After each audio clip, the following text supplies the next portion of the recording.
શું કીધું ડોક્ટરે કે ખોડ ખાપણ વાળું બાળક આવી શકે એમ, બરાબર ને?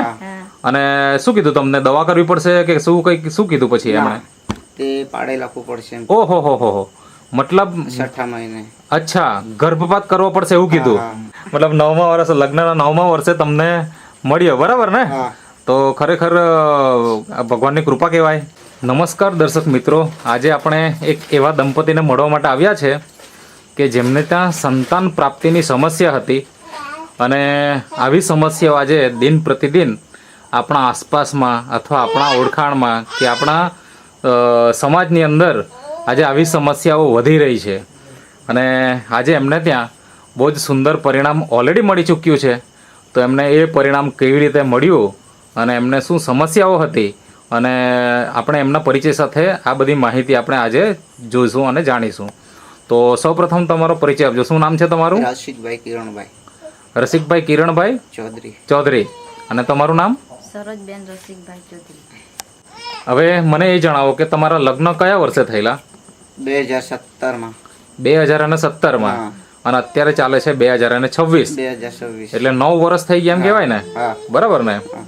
અને 9 વર્ષ દરમિયાન આમ જોવા જઈએ તો આપણે ત્યાં બાળકો તો હોય જ, બરાબર ને? અને હું એવો પ્રશ્ન પૂછું છું કે તમને અત્યારે તમારે ત્યાં બાળક છે કે નથી? અત્યારે છે. કેટલા મહિના થઈ ગયા? 10 મહિના થઈ ગયા. તો મતલબ એમ કહેવાય કે 8 વર્ષ પછી તમારે ત્યાં બાળક આવ્યું, બરાબર ને? 2017માં લગ્ન થયા. 2017માં લગ્ન થયેલા. પછી કયા વર્ષે તમે પ્રયત્ન કર્યા કે હા હવે તો બાળક જોઈએ એમ? તમને એવું ક્યારે લાગવા લાગ્યું? 5મા મહિનાથી લાગવા લાગેલું. બરાબર, મતલબ 5 મહિના થયા લગ્નના પછી તમારી ઈચ્છા હતી કે બાળક હવે રાખવું છે એમ, બરાબર? પછી શું થયું? પછી રહેતું તો નહીં હતું. અચ્છા, કેટલા વર્ષ એવા થયા? લગ્નના કેટલા વર્ષ થયા પછી ત્યાં સુધી તમે પ્રયત્ન કરતા રહ્યા પણ રિઝલ્ટ મળ્યું ને? અને ડૉક્ટર પાસે કે હોસ્પિટલમાં તમે કોઈ જગ્યાએ બતાવ્યું હોય એવું કેટલા વર્ષ પછી તમે બતાવ્યું પહેલી વખત? એ તો મેં 3 વર્ષ પછી જ બતાવેલું. લગ્નના 3 વર્ષ થયા પછી પહેલી વખત તમે ગયા, અને ત્યાં ગયા પછી શું કર્યું? આ બુવારી બતાવેલું, રિપોર્ટ બધું જ કમ્પ્લીટ. અચ્છા, બંનેના? પતિ પત્નીના બંનેના? હા, બંને. અને શું કીધું રિપોર્ટમાં? નોર્મલ એકદમ. અચ્છા, નોર્મલ. હા, કોઈ તકલીફ નથી એમ? ના, કોઈ નહીં.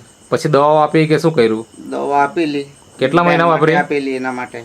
અચ્છા, આમના માટે, તમારી વાઈફ માટે આપી? હા, એમના માટે. અને તમારા માટે નહીં? નહીં. અચ્છા, અને કેટલા મહિના દવા વાપરી? 3 મહિના જેવા છે. 3 મહિના. પછી ત્યાં આગળ રિઝલ્ટ આવ્યું કે નહીં આવ્યું? ના. પછી શું કર્યું? પછી ગયા વાસદા. એ કેટલા સમય પછી ગયા? એ વર્ષ પછી જેમ ગયા પાછા. અચ્છા, 1 વર્ષ થઈ ગયું, વળી પાછા તમે બીજી જગ્યાએ ગયા વાંસદામાં. ત્યાં શું કીધું?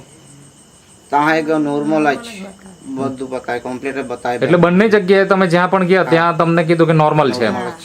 બરાબર છે. અને દવાઓ ચાલતી હતી? દવા ચાલે જ. અહીંયા વાંસદામાં કેટલી વખત તમે કેટલા સમય સુધી દવા લીધી? એ 4 મહિના હતા. 4 મહિના. પછી ત્યાં રિઝલ્ટ મળ્યું નહીં? હવે મને એ જણાવો કે લગ્નના 3જા વર્ષે તમે એક હોસ્પિટલમાં ગયા, વળી પાછું 1 વર્ષ થયો અને બીજી હોસ્પિટલ ગયા, એવી રીતના મતલબ 4 વર્ષ તો નીકળી ગયા. અને આપણે અત્યારે જોઈએ તો 8 વર્ષ પછી બાળક આવ્યું. તો જે વચ્ચેનો જે સમયગાળો છે 4 વર્ષનો, એમાં તમે કોઈ જગ્યાએ ભગત ભુવા કે પછી વેદ કે આવી કોઈ જગ્યાએ બતાવ્યું કે નહીં બતાવ્યું? બિલકુલ નહીં. તો તમે મતલબ દવા હવે કરવાના જ નિયમ કરીને છોડી દીધું કે પછી પૈસાનો પ્રોબ્લેમ હતો કે શું હતો? પૈસાનો નહીં, એમ જ. અત્યારે હવે કાંઈ કરવું જ નથી એમ? અચ્છા, તો અત્યારે તો તમારે ત્યાં બાળક છે, 10 મહિના થઈ ગયા એમ તમે કીધું, બરાબર ને? તો રિઝલ્ટ શેનાથી આવ્યું? નેચરલ મૂળ પાવડર થી. આ જે અહીંયા જે આપણે રાખ્યું છે આનાથી રિઝલ્ટ આવ્યું? નેચરામોર જે છે બહેનો માટે છે, ભાઈઓ માટે છે, મતલબ નેચરામોર ફોર વુમન ઓરિજિનલ છે, ન્યુટ્રી લીવર છે, વુમન વેલનેસ, મેન વેલનેસ, બરાબર ને? આ વસ્તુ તમે વાપરી તો તમને આ મળી કેવી રીતના એ વાત કરો. ક્યાંથી મળી? કોણે માહિતી આપી? પીપલવાળા ગયેલા કે નહીં? હા. પપ્પાએ કીધું કે ત્યાં મુકેશ કાકાના દુકાને જાઓ. હા. અમે ત્યાં ગયેલા. અચ્છા. મુકેશ કાકાએ કીધું કે સાહેબ લોકો આવતા છે તો એ લોકો જોડે વાત કરી લો, માહિતી લઈ લો. એનો મતલબ એવો છે કે પીપલવાડા એટલે તમારું ત્યાં પિયર છે, હા બરાબર ને? હા અને આ મુકેશભાઈ એ કોણ થાય તમારા કાકા. કાકા? અને એમના મારફતે તમને માહિતી મળી, હા એટલે એમણે ડાયરેક્ટ માહિતી આપી કે સાહેબ લોકો આવેલા કોઈ? સાહેબ લોકો આવે. હા મુકેશભાઈ તમે થોડીક વાત કરો. એ લોકો પહેલા શરૂઆતમાં અમે મીટિંગ રાખેલી, હા પછી ભાઈ એના પપ્પા ખરા કે એના જોડે વાત કરી અને મને માહિતી આપી કે આવું આવું છે. હા પછી એ લોકોને એક દિવસે બોલાયો અને સુમિત સર લોકોને ને ગૌરાંગ સરને બોલાયો, પછી મીટિંગ કરી, અચ્છા પછી પ્રોડક્ટ એ લોકોએ ચાલુ કરી. ઓકે. તો આવી રીતના તમે પ્રોડક્ટની શરૂઆત કરી દીધી. શરૂઆત જ્યારે કરી તો તે વખતે તમને સંપૂર્ણ વિશ્વાસ હતો કે મનમાં થોડી શંકા પણ હતી? જે હોય એ સાચું કહેજો. વિશ્વાસ તો હતો. કેવી રીતના વિશ્વાસ? પપ્પાએ કીધું એટલે, કાકાએ કીધું એટલે, બરાબર ને? એના ઉપર વધારે વિશ્વાસ હતો ને કે દવા ઉપર પૂરેપૂરો વિશ્વાસ હતો? આ પ્રોડક્ટ ઉપર વિશ્વાસ હતો? ને પેલો વિડીયો જોતા હતા કે ના, અચ્છા, વિડીયો તમે જોયા? હા, YouTube પર યુટ્યુબ પર વિડીયો જોયા તમે? બેન જોયા કરતી. અચ્છા, એટલે તમે જોતા હતા? હા, જોતા. એ કેવી રીતના જોતા? મતલબ મુકેશભાઈના સ્ટેટસમાંથી જોતા કે એમ જ યુટ્યુબ પર જ. યુટ્યુબ પર જ જોતા હતા તમે? અને વિડીયો જોઈને તમને એટલો વિશ્વાસ આવી ગયો કે આ વસ્તુ સારી છે અને વાપરવા જેવી છે, બરાબર ને? તો મને એ જણાવો કે તમે જ્યારે શરૂઆતમાં આ પ્રોડક્ટ વાપરી તો કેટલા મહિના વાપરી અને ત્યારે શું થયું? મતલબ એ થોડીક વાત કરો. 5 મહિના જેવા. 5 મહિના વાપરી હા. અને રિઝલ્ટ મળી ગયું? 5 મહિના વાપરીને પછી રિઝલ્ટ મળી ગયું? હા, 5 મહિનામાં ફિક્સ. અચ્છા, હવે તમારે જોડે અહીંયા આ જ સાહેબ આવેલા ને સમજાવવા માટે? હા સાહેબ. સુમિતભાઈ નામ છે એમનું. તો સુમિતભાઈ શું ઘટના શું બની એ થોડીક વાત કરો. ઘટના એટલે સર એવું છે કે અમે ગ્રુપ મીટિંગ પેલા કરી હતી ત્યાં પીપલવાડામાં. હા ત્યાં એમના અંકલ હતા, હા. એમણે બધી માહિતી અમારી પાસે લીધી, અચ્છા. એટલે સાંભળી. હા. પછી લાસ્ટમાં મને એમ કીધું કે એવી સમસ્યા મારી છોકરીને છે એમ, તો તમે એમને રૂબરૂ મુલાકાત કરશો? કીધું હા, અમે રૂબરૂ મુલાકાત કરશું અને માહિતી આપશું, બરાબર, પછી વસ્તુ એમને સ્ટેપ બાય ચાલુ કરશું એમ. બરાબર છે. તો તેમને એમને માહિતી આપી એટલે એમને પછી રૂબરૂ અમે એક દિવસ સ્પેશિયલ બોલાવ્યા, એમને ગ્રુપ ડિસ્કસ કર્યું સાથે બેસીને.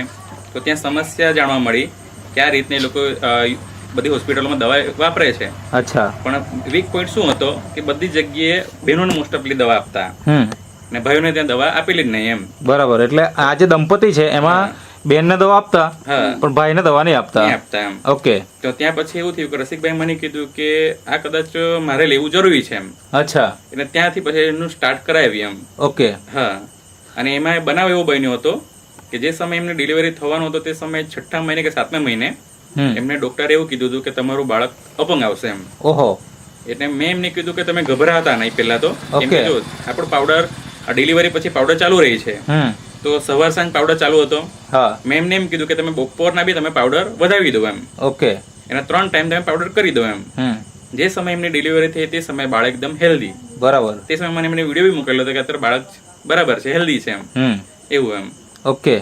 તો જે એમણે જે વાત કરી એ વાત સાચી છે ને? હા સાચી એકદમ. બરાબર ને? વાતનો સાર એ છે કે 2 જગ્યાએ તમે હોસ્પિટલમાં બતાવ્યું હા. અને ત્યાં તો ખાલી બેનની ટ્રીટમેન્ટ હતી અને તમારી ટ્રીટમેન્ટ કંઈ નહીં કરતા, કારણ કે રિપોર્ટ નોર્મલ છે એ હિસાબે. પણ શક્યતાઓ તમને એવી લાગે કે કદાચ મારામાં પણ ખામી હોઈ શકે, હા. બરાબર ને?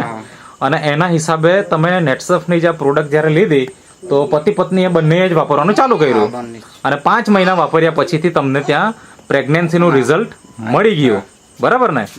તો અત્યારે તો બાળક પણ છે. હા, તમારા અહીંયાથી અત્યારે ગયો તો થોડુંક બોલાવો ને, આપણે જોઈ જ લઈએ. લાવજો ને. તો મિત્રો આ તમે જોઈ શકો છો, આ બાળક છે એકદમ તંદુરસ્ત. આ બાજુ, આ બાજુ. અને જ્યારે પ્રેગ્નન્સી દરમિયાન શું કીધેલું ડોક્ટરે કે ખોડ ખાપણ વાળું બાળક આવી શકે એમ, હા. બરાબર ને? હા. અને શું કીધું તમને? દવા કરવી પડશે કે શું, કઈ શું કીધું પછી એમણે? તે પાડે રાખવું પડશે એમ. ઓહો હો હો, મતલબ 6 મહિને. અચ્છા, ગર્ભપાત કરવો પડશે એવું કીધું, હા. બરાબર ને? હા. તો આ સમસ્યા મતલબ ઘણી મોટી કહેવાય, કારણ કે રિપોર્ટની અંદર જો બતાવ્યું હોય તો ડોક્ટર એમ જ કહેશે કે ભાઈ હવે ગર્ભ પાડી નાખવો પડશે એમ. તો તમે શું તૈયાર હતા એના માટે? ના, અમે પેલું રિપોર્ટ કરાવ્યો પેલું. મતલબ તમે રિપોર્ટ કરાવ્યો? હા, રિપોર્ટ કરાવ્યો. પછી શું થયું? 12 હજારનો રિપોર્ટ કરાવ્યો. હા, પછી? રિપોર્ટ કરાવીને પાછા 15 દિવસ રાહ જોઈ. પછી રિપોર્ટમાં તો કમ્પ્લીટ આવ્યું હા. તે અમે પછી સરકારીમાંથી ખાનગીમાં નીકળી ગયા. અચ્છા પછી ત્યાં રિપોર્ટ બતાવી, રિપોર્ટમાં કહે કે એકદમ 99% સારું જ છે એમ. ઓકે હા. ઓકે, તો તે સમયે આ જે સુમિતભાઈ છે એમણે તમને સલાહ આપી. હા સર, શું સલાહ આપી, થોડીક વાત કરો. તે સમયે એમનું મેં કીધું હતું કે સમજો કદાચ હોસ્પિટલ તમારે કંઈ ચેન્જ કરવું હોય તો તમે ચેન્જ કરી શકો. એ પછી કે સવાર સાંજ પાવડર ચાલે જ છે, કેમ કે એ પ્લસ પોઈન્ટ થશે ને, કેમ કે આપણું પાવડર ચાલુ હોય તો બાળકના ધબકારા, બાળકનું વજન, બાળકનું શરીર મોસ્ટ ઓફ હેલ્ધી જ બની જાય. હા, એટલે મેં એમને એવું કીધું હતું કે તમે સવાર સાંજ અને બપોર અચ્છા, ખાલી 3 બપોરના ટાઈમ તમારે 3 ટાઈમ તમારે પાવડર લેવાનું રહેશે. ચાલુ રાખ્યો. હા, ડિલિવરી થી ત્યાં સુધી એમણે કન્ટિન્યુ એ પાવડર ચાલુ રાખ્યો. ઓકે, હા, એટલે એનાથી આજે આપણે અહીંયા જોઈ શકીએ છીએ એકદમ તંદુરસ્ત બાળક છે. શું નામ રાખ્યું એમનું? વંશ. અચ્છા, તમારો વંશ જે 8 વર્ષે મતલબ 9મા વર્ષ, લગ્નના 9મા વર્ષે તમને મળ્યો, બરાબર ને? હા. તો ખરેખર ભગવાનની કૃપા કહેવાય કે આજે આપણને આ વસ્તુ કે જે મતલબ આટલા પ્રયત્ન કર્યા પછી પણ તમે હોસ્પિટલમાં કેટલો ખર્ચો કર્યો ત્યારે? 2 હોસ્પિટલમાં અંદાજે અંદાજે 40 હજારનો ખર્ચ. 40,000નો ખર્ચો કરી નાખેલો. અને એની સામે આ પ્રોડક્ટ તમે 5 મહિના દરમિયાન કેટલી વાપરી અંદાજે? સુમિતભાઈ, કેટલા રૂપિયાની વાપરી હશે?